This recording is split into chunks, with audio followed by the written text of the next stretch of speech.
সেদিন গিয়েছিলাম রংপুর টাউন হলে পল্লী মেলায়। আসলে আমার কিছু বেতের জিনিস দরকার ছিল, তাই সেগুলো কিনতেই গিয়েছিলাম। কিন্তু গিয়ে দেখি মেলা তো 3 দিনের ছিল, আমি লাস্ট দিনই গেছিলাম। আমি যাওয়ার পর দেখি মেলা শেষ, মানে কোনো কিচ্ছু নাই, সব উঠায় ফেলছে। তো টাউন হলের এক কোনায় এই কামরাঙ্গা গাছটা দেখে আমার এত পরিমাণ খাইতে ইচ্ছে করছে।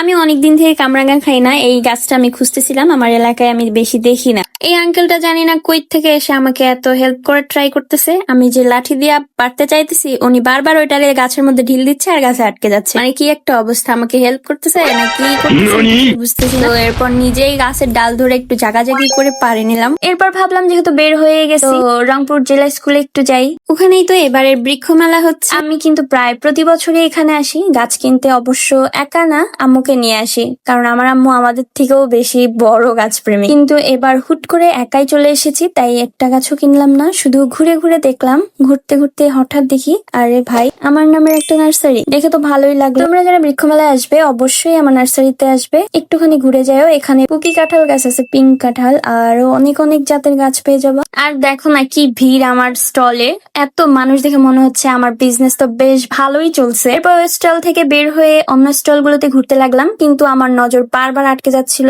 এই বনসাই গুলোর দিকে। যখন আমার কাছে প্রচুর টাকা থাকবে তখন আমি অনেক অনেক অনেক বনসাই কিনবো। তো এখন এখান থেকে আমার বের হয়ে যাওয়াই শ্রেয়, কারণ আমার প্রচুর লোভ লাগতেছে, কিন্তু নেওয়ার মতো বাজেট আমার কাছে নাই। এরপর দেখি তোমাদের ভাইয়া পদ্মবিলে নাচতেছে, মানে এটা কে বানাইছে আল্লাহই ভালো জানে। একটা কঙ্কালকে পানিতে দাঁড় করায় এমন ভাবে নাচাচ্ছে, না এসে উপায় নাই। ভাই এটা অনেক ফানি ছিল, মানে এই গাছটার মধ্যে আমগুলো পেকে চুপসায় গেছে, কিছু কিছু আম পচেও গেছে। মানে এই আমগুলাকে কষ্টের দিয়ে আটকায় রাখার কি দরকার ছিল আমি বুঝলাম না। তো যা দেখলাম অনেক ভালোই গাছ উঠছে। আপনারা যারা আসবেন একটু দামাদামি করতে পারে এরকম মানুষ নিয়ে আসবেন, কারণ এরা কিন্তু অনেক দাম চায়। নিজেও কনফিউজড হয়ে যাচ্ছি এদের দাম শুনে। তারপর আমি ভাবলাম যে না, আম্মুকে নিয়ে আসতে হবে। আম্মুকে নিয়ে আসলে আম্মু নিজে দাম টাম করে নিবে, আমার কোনো প্যারা হবে না। এরপর বের হওয়ার সময় একটা বাড়ির মডেল দেখলাম, চারপাশে শুধু গাছ আর গাছ, মাঝখানে একটা সুন্দর বাড়ি, পাশে পুকুর, ট্রেনের লাইন, বাস চলার রাস্তা, সবকিছুরই ব্যবস্থা, এমনকি কাঠ কাটার মেশিনও আছে। যত গাছ এদের বাসায়, তো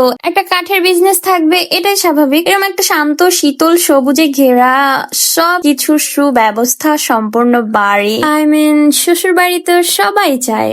তোমাদের কারো সন্ধানে যদি থাকে অবশ্যই অবশ্যই একটু খেয়াল রেখো, ওকে? হয়েছে অনেক বকাবকি করলাম, এন্ড তোমাদেরও 3 মিনিটের মতো সময় খেয়ে ফেললাম। এবার যাও, নিজের কাজ করো। আল্লাহ হাফিজ।